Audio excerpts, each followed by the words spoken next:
One step at a time, one day at a time. If you remember or take nothing else away from these next few minutes, that's the one thing I want you to remember and focus on when you need to. We'll come on to why. But before we do, I want to ask you a question. How are you? Now, I don't want you to give me the response that you give to everyone. I definitely don't want to hear fine, because we all know that that's not fine. But I want to really know, how are you?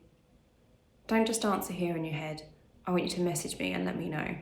You can message and contact me whichever way you like, but I really do want to know, how are you?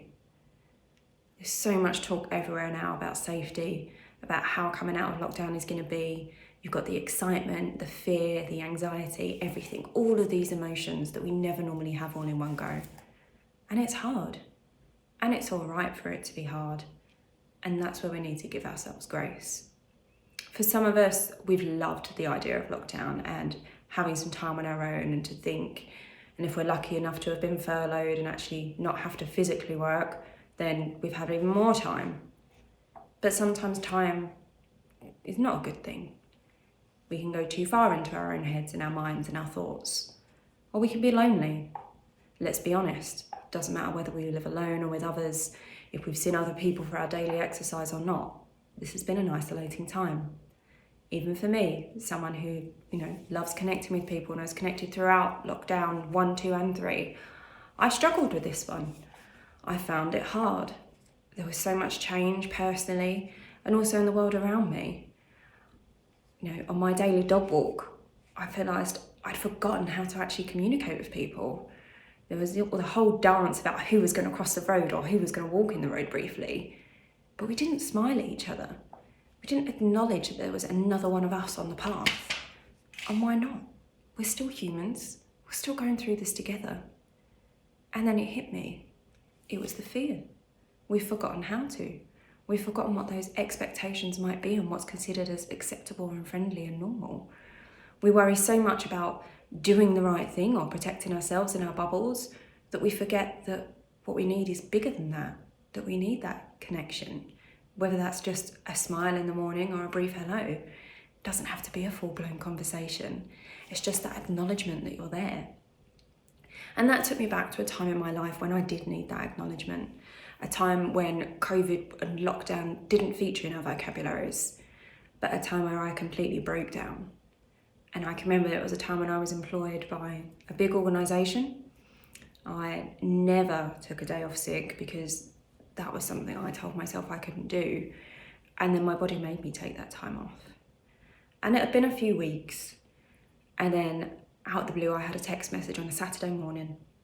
And I still remember standing in the shop. I can remember what I was looking at and reading that message. And it went something like this.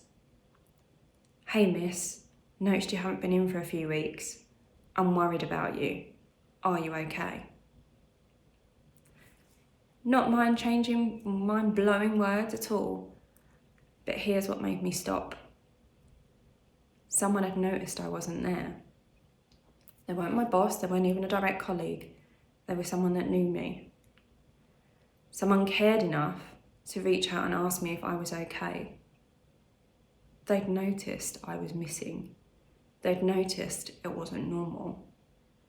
They realised I was isolated, even if I hadn't realised it myself. So I go back to the question I asked you at the beginning of this video. How are you? I genuinely care. I want to notice if that changes. I want to be someone that can help you notice that yourself and not feel isolated. Now, there are many ways that I can do this, but here are 2 that I want to leave you with today. First of all, remember, one step at a time, one day at a time. That is all you ever need to do. And if that's all you accomplish, that's still an accomplishment. It's always one step forwards. If you don't know what it's forwards towards yet, it doesn't matter. You're taking that step. And here's the second thing. I want to help as many of you as I can. And I've created a community to do that called Walk and Talk, which will launch live on the 29th of March. If you'd like to know more and be part of that free community, then please let me know. And together we'll take that one step at a time, one day at a time, and isolation will be a thing of our pasts.